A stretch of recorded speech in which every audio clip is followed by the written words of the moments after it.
oração para todos os povos, todos irem orar para Deus.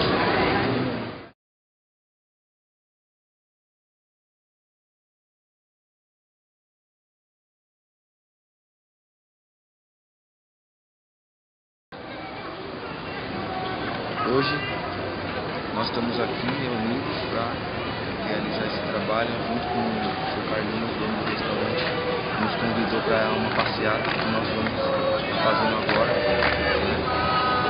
referente ao Dia da Consciência Negra, o Dia da Consciência do Bem.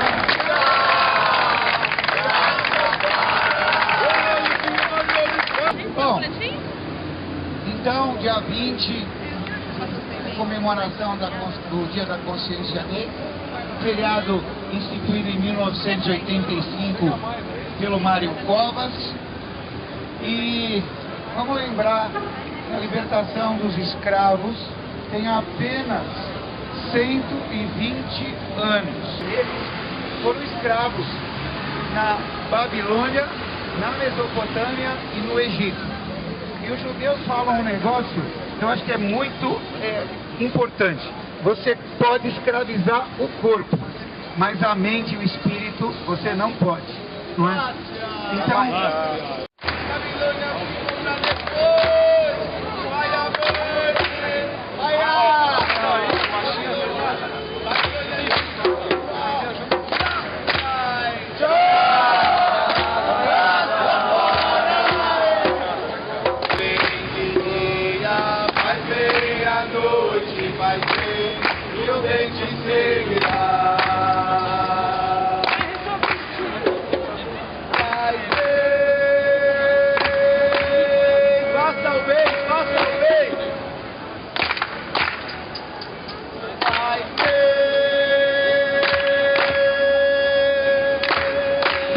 Tem muita gente que construiu uma sociedade melhor.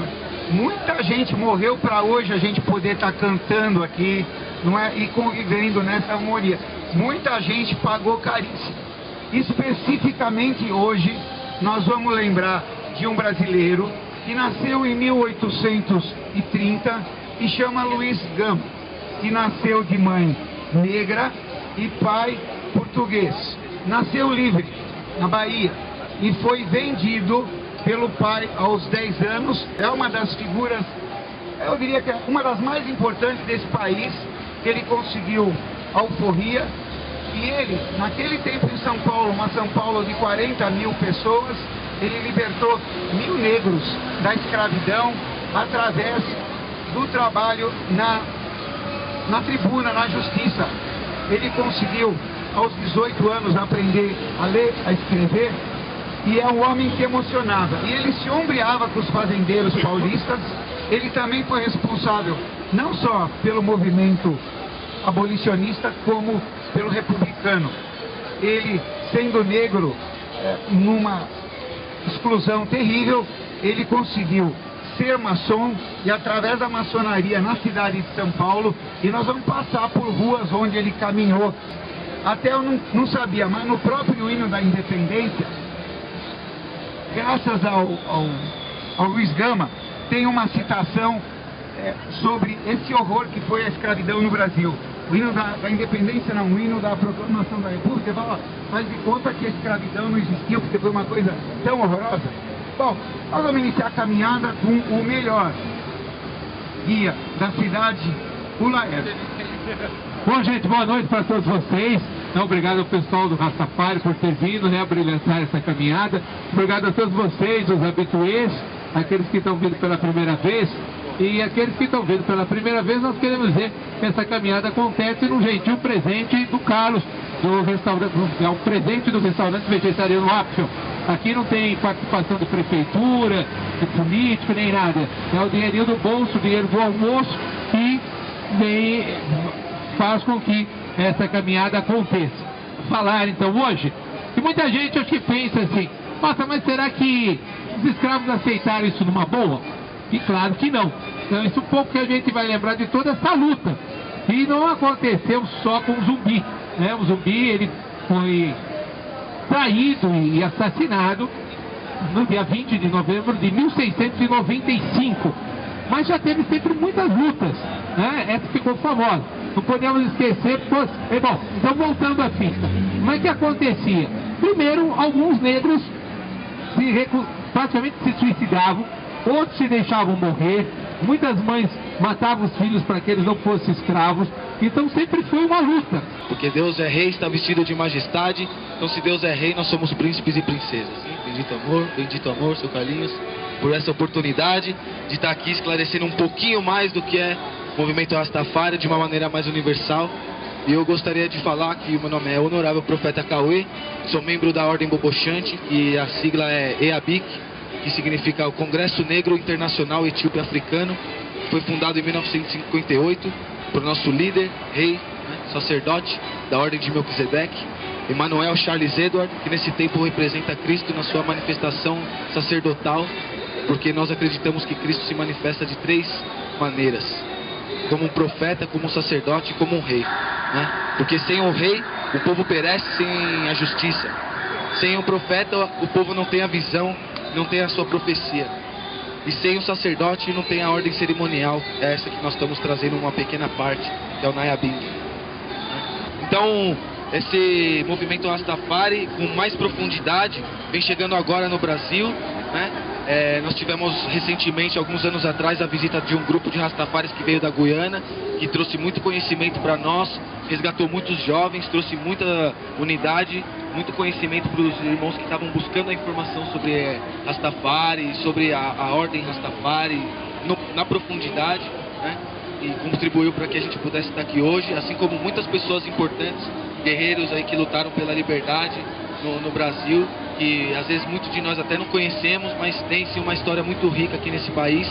E também o profeta diz que metade da história ainda não foi contada, então aguardem. Olimani Elai, Selassie Joe, Rastafari. Bendito amor, meu Senhor. Vamos lá então.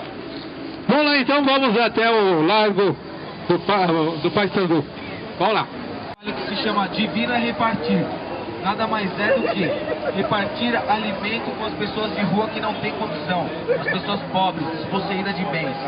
Então, nós preparamos e trouxemos 2 panelonas de sopa hoje.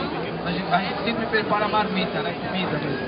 Mas hoje, devido a bastante trabalho que nós tivemos, trouxemos sopa para ser mais fácil. Então nós vamos precisar de 3 ministros para ajudar a servir sopa para os irmãos, que no meio da caminhada nós vamos encontrar muitos irmãos que não têm casa nem comida, ou que já estão longe da sua família, que não tem o alicerce que a gente tem, não tem o pratinho de comida e de janta que a gente tem todo dia. Hoje a jantinha vai seu Carlinhos aqui. Então, muito obrigado, meus irmãos. Laciai!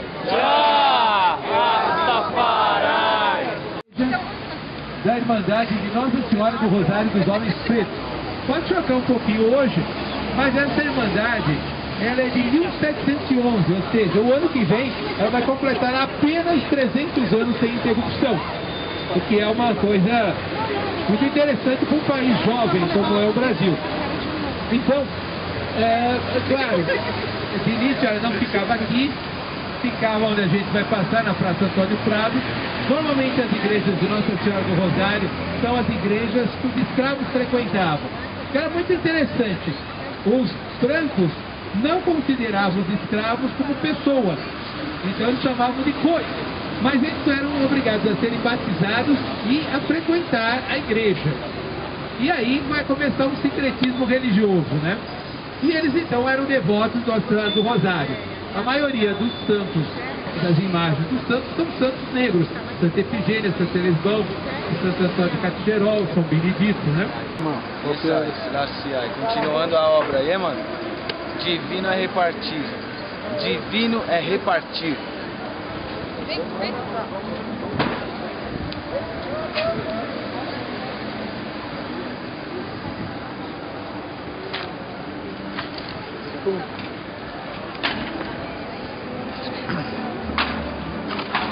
Vai lá, vai lá.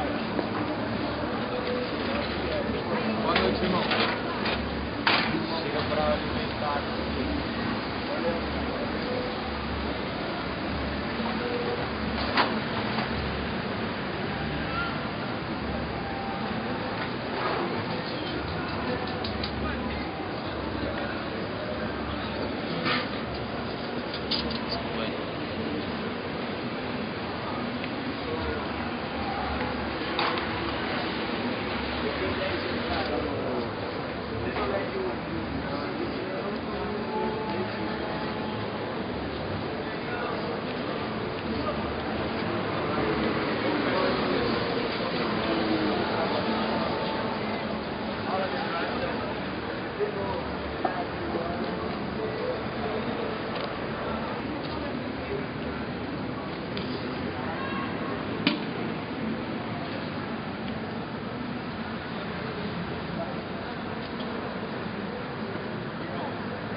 Não, só foi sopa hoje porque eu estou no trabalho muito longe.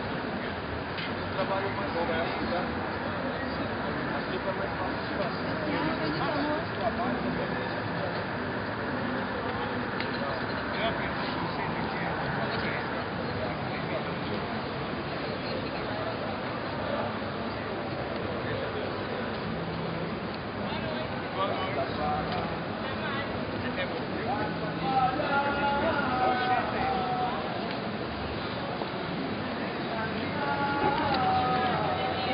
O café no Vale do Paraíba foi todo plantado por escravos.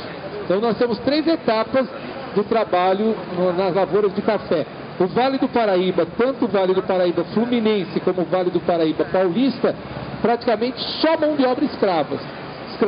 E se media a riqueza de uma pessoa, porque o escravo custava muito caro, não era barato não. Principalmente depois, com essa proibição, ele era contrabandeado. Então, o escravo, se media a riqueza de uma pessoa pelo número de escravos. O Barão de Bananal, tinha fazenda resgate lá em Bananal, chegou a ter 2.500 escravos. Era muito dinheiro, muito dinheiro. Para ter uma ideia, um dos empréstimos que o Brasil fez, ele foi fiador do Brasil. Bastante o dinheiro que o homem tinha. Aí nós temos essa região aqui de Campinas, e aí misto, um pouco de escravos, tanto que tem um museu muito interessante, o Museu do Café, lá próximo do Parque Taquaral, em Campinas, que ele conta a história do café, não como a gente conta tanto aqui, falando só dos barões, mas conta também dos escravos, aqueles que trabalharam mesmo, né, que os outros só ganhavam e gastavam, né? E aí nós vamos ter uma terceira etapa, que vai ser, como ele chamava, o Oeste, que vai ser ali a região de Ribeirão Preto, e ali só os imigrantes. Então o Vale do Paraíba só negros, aqui Campinas, Jundiaí, negros e brancos, né, os imigrantes italianos, e o Oeste só brancos, né? Então, e aqui os escravos que nós temos aqui no município de São Paulo eram o que chamavam os escravos de ganho. Então o sujeito tinha um escravo, e o escravo era como se fosse uma terceirização. Ele alugava o escravo, né, para fazer trabalhos domésticos, vender. Pegava algumas mulheres, faziam de prostitutas, mas quem ficava com o dinheiro era o dono da escrava, né? E não chegou a ter aquela multidão de escravos nas fazendas, como por exemplo em Campinas, Jundiaí, todos esses lugares. Aqui eram mais os escravos de ganho, saíam na rua para vender, cortar cabelo. A gente tem imagens dessas aí, ali nessa parte antiga de São Paulo, mas o que eles faziam era para os donos de escravos, tá? Então vamos seguindo aí, vamos ouvindo então o pessoal do Rastafari e vamos indo então em direção à Rua do Tesouro, que o Carlos falou, ali do Luiz Gama, e depois a gente vai falar ali do Luiz Gama, um artifício, como ele achou uma brecha na lei e conseguiu ingressar mais de 1.000 escravos. Venha um e venha todos, ouça o chamado, Emmanuel nos ensina pra repartir. Emmanuel nos ensina, divino é repartir. Ele vem e nos faz sorrir. Divino é repartir.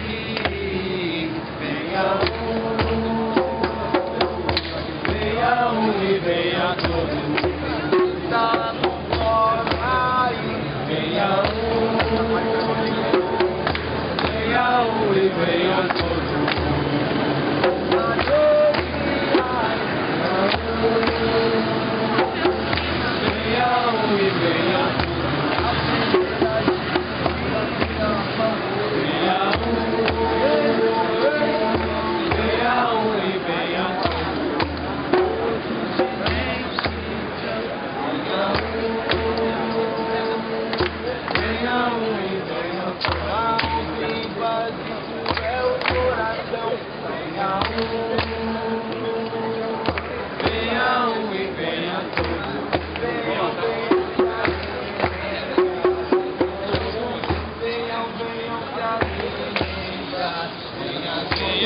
Vamos aprender a repartir. Venham todos, divino é repartir. Bom, mas só para lembrar também, a gente está vivendo aqui um processo de recuperação do centro.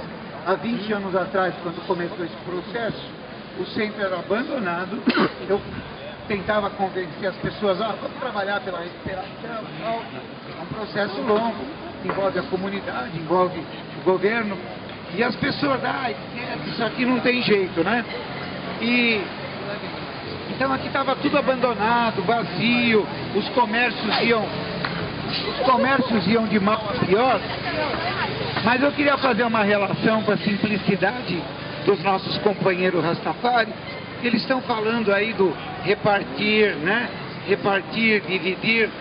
E hoje a gente conseguiu trazer muito comércio de volta para o centro e os escritórios de volta e a prefeitura. Então, eu mesmo que estou aqui desde o começo, eu trabalhei por isso, para que o centro pudesse ser o centro de todos nós. Porque a democracia da cidade de São Paulo não está nem na Zona Leste e não está nem no Jardim Paulista ou Jardim Europa. Na Zona Leste você tem um tipo de classe, uma classe econômica, no Jardim Paulista tem outra, um tipo de pessoa, de sociedade, e aqui no centro é que as diferenças se encontram. E pessoalmente, hoje eu vejo chegando muito comércio novo, café, empresas, restaurantes, e os proprietários, né? Universidades, e os proprietários às vezes acham que, porque eles ocuparam o centro e tem um comércio, tem gente que é de uma arrogância, não é só rico que é arrogante, mas no caso tem gente aqui que acha que ele é arrogante, não olha para o vizinho, e não é esse o objetivo da recuperação do centro. O objetivo da recuperação é econômico, mas também é social, porque não adianta, né? Tem uma arrogância, às vezes, em quem tem muito dinheiro, que eu que estou aqui há 20 anos, né, Carlos Moura, trabalhando pela recuperação, tem uns caras que têm o nariz assim, empinado. E o sentido do dinheiro, eu acho que no aspecto espiritual, quem é rico recebeu uma bênção. Então nada melhor do que dividir essa bênção, né? Então eu acho que cai muito bem a recuperação do centro com a cantoria dos nossos companheiros Rastafari, que é repartir. Então, parabéns, viu, meu irmão? A gente, rico ou pobre, tem que repartir. E São Paulo é a capital do teatro da América Latina. Mas o paulistano, por incrível que pareça, vai pouco no teatro. Terça e quarta-feira, não sei se custa 10, se custa 20, mas eu estou convidando aqui a torcida para terça-feira e ver as meninas, acho que as últimas 2 semanas. Quem não puder pagar, fala comigo, eu dou um jeitinho, mas eu acho que a gente tem que prestigiar. Eu vou muito no teatro, e eu fui recentemente numa peça lá no Teatro do Silvio Santos, um lixo, uma comédia, um lixo. Meu, estava lotado o teatro com 300 lugares. Eu não vou falar o nome. Eu vou muitas vezes em peça que tem um ator da Globo e chama público, mas às vezes é um lixo. Eu canso de ver.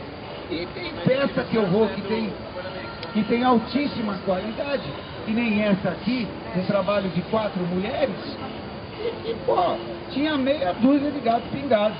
Eu fico até com peso, mas quem faz um trabalho faz com amor, faz com dedicação e não se preocupa se tem público ou não, né? Bom, eu acho que eu não vou fazer o raia, não. É o seguinte, nós estamos só entre amigos, e aí eu ia fazer uma pequena, como é que fala os Hare Krishna, uma prachadinha para os amigos. Não sei, Cauê, não sei se a comidinha vai ser muito, mas nós vamos repartir. Então, o Nhoque foi na frente para esquentar.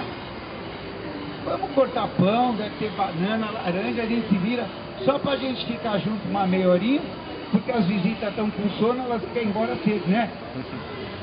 Então, todo mundo que está aqui, gozado, quem vem na caminhada tem uma vibração muito positiva, então não preciso selecionar. Quem estava com a gente, vai com a gente, tem um banheirinho, faz um xixizinho, toma uma aguinha, e o que tiver lá, o Nhoque separou pra gente alguma coisinha, vamos comer. Então lá, vamos fazer uma cantoria lá, né? Vamos terminar lá como se fosse uma bênção? Vamos caminhando. Vamos lá, gente. Chegou. Só meditem na palavra, 1 minuto. E... Olimano Velai.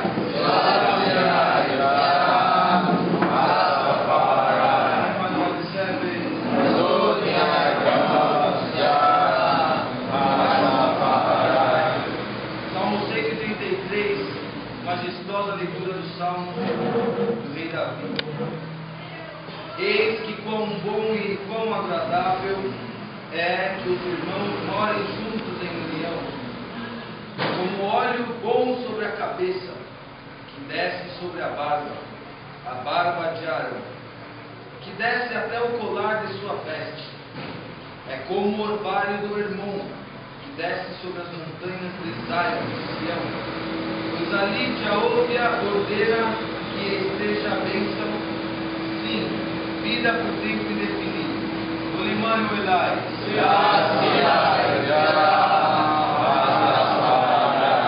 Sabendo que nem só de pão viverá o homem, mas de toda a palavra que sai da boca de Deus, do miséria espiritual, como maná. Quem se alimenta desse, não sente fome, aquele que bebe da fonte, jamais sente sede, ele vira uma fonte também. Então aqui eu só queria agradecer essa unidade, agradecer o carinho que está abrindo as portas para a gente, estreitando laços, né, de confiança, laços de sensibilidade, para que os trabalhos se desenvolvam. Eu quero agradecer a presença de todos os irmãos que vieram aqui hoje, nessa passeata, nessa caminhada, no tema da consciência negra, que eu chamo de a consciência do bem, pois o negro para mim, o preto, o negro representa o bem, representa tudo que é bom, tudo que é bonito, tudo que é cheiroso, né? Tudo que é agradável, tudo diferente daquilo que eu aprendo na escola.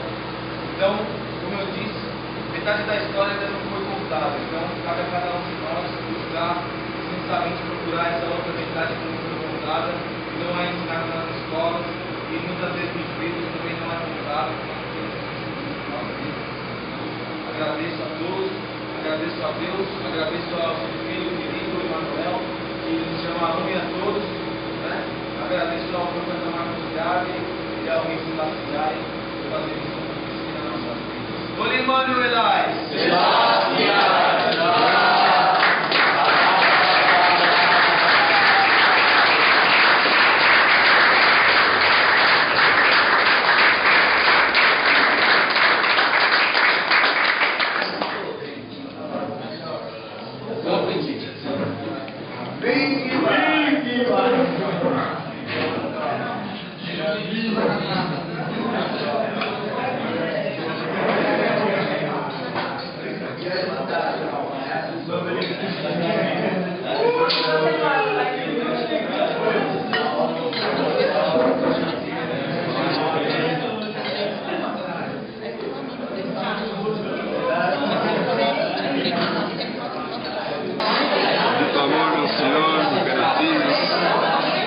Bendito amor para um e para todos.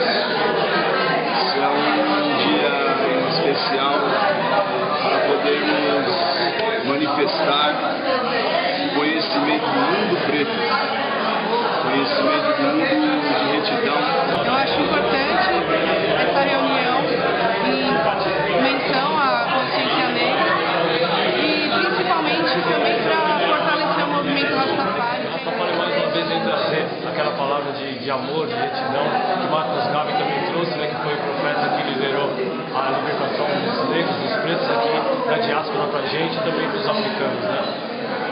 Amor do Senhor, por aqui. Hoje, esse dia da consciência negra, muito importante aqui para a Yanai, que vive a vivência negra todos os dias, a vivência africana, a vivência etíope. Eu vim agradecer a Jah mais alto por esses irmãos aqui hoje reunidos.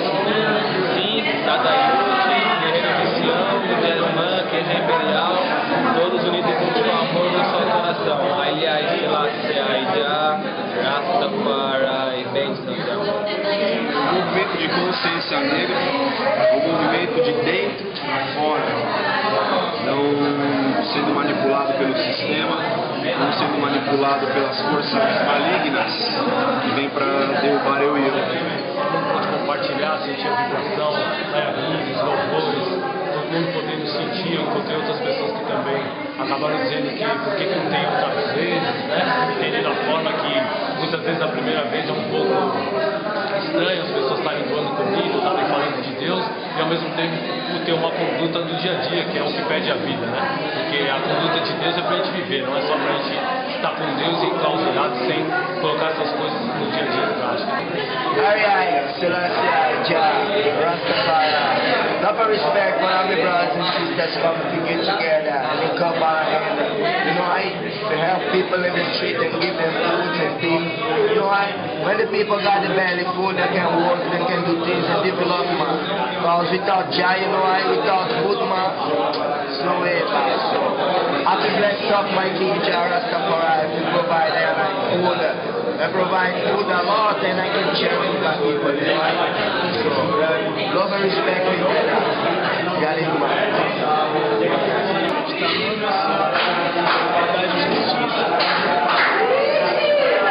Graças ao Senhor, damos graças por vocês, Senhor. O leão conquistador da tribo de Judá, sim, damos graças. Aqui é Rastafari, Brasil, Selassie, Jah, Rastafari. O Dia da Consciência Negra é muito bom por causa disso, né? Inclusive o profeta, a ordem Bobochante, estão estabelecendo, trazendo esses primeiros passos também para a gente, juntamente com todos os lados e as pessoas que simpatizam com a nossa causa. Então é bom para a gente estar abrindo os olhos nesse 2010, podendo estar sabendo, queimando toda a Babilônia que tem dentro da gente, a nossos redores, esclarecendo as pessoas sobre a verdade do povo. Demandando, Estou aqui do lado do seu Carlinhos, dono do restaurante Afro, qual nós estamos agora, no centro da cidade de São Paulo, 11 horas da noite. Ele abriu as portas do seu restaurante para nós, para que a gente pudesse confraternizar entre os irmãos, depois da caminhada noturna, que é um programa que já vem sendo desenvolvido por ele há algum tempo já, né? E hoje nós estamos nessa caminhada com o tema da consciência negra. Estamos aqui, eu, no horário do profeta Cauê, também toda a família, né, de irmãos e irmãs Rastafari, da família Rastafari, a família universal, para compartilhar, né, e aprender muito também, porque nós viemos aprender, viemos ensinar, é uma troca. Então quero desejar máximo respeito e que o ano que vem nós possamos aí já estar armados com a banda de Daniel, né, três tambores, as 3 chamas vivas, com mais irmãos agregados da família Rastafari e também outros irmãos que não são da família Rastafari, mas que venham com um amor limpo, um coração puro e uma boa vibração da soma. Selassie, Jah, Rastafari, Selassie, Jah, Rastafari.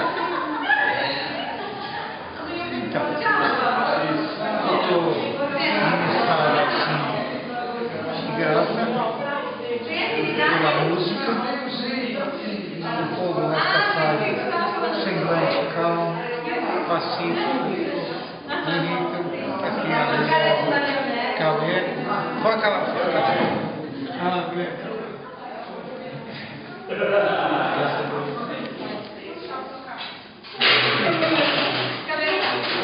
é no dia da consciência negra, aí eu estava pensando em falar com o Cauê, aí ele apareceu a semana, logo na segunda, confirmava.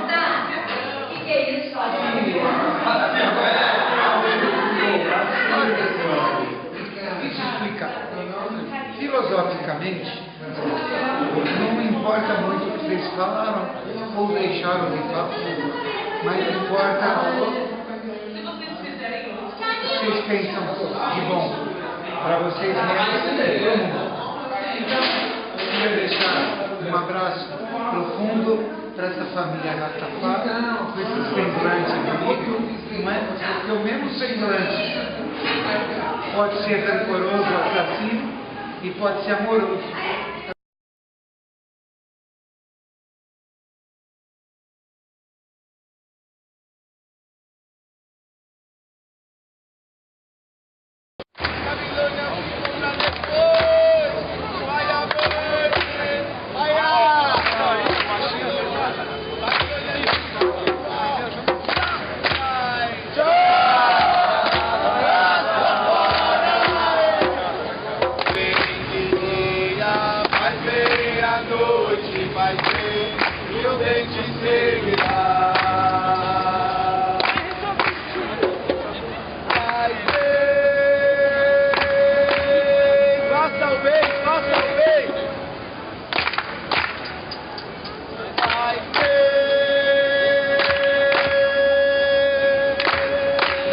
Tem muita gente que construiu uma sociedade melhor. Muita gente morreu para hoje a gente poder estar cantando aqui. Tá? Então vamos seguindo aí, vamos ouvindo então o pessoal do Rastafari e vamos indo então em direção à Rua do Tesouro, que o Carlos falou, ali do Luiz Gama. E depois a gente vai falar ali do Luiz Gama, um artifício, como ele achou uma brecha na lei e conseguiu deixar mais de ilustrar. Venha um e venha todos, ouça o chamado, Emmanuel nos ensina a repartir. Emmanuel nos ensina, divino é repartir. Ele vem e nos faz sorrir, divino é repartir. Venha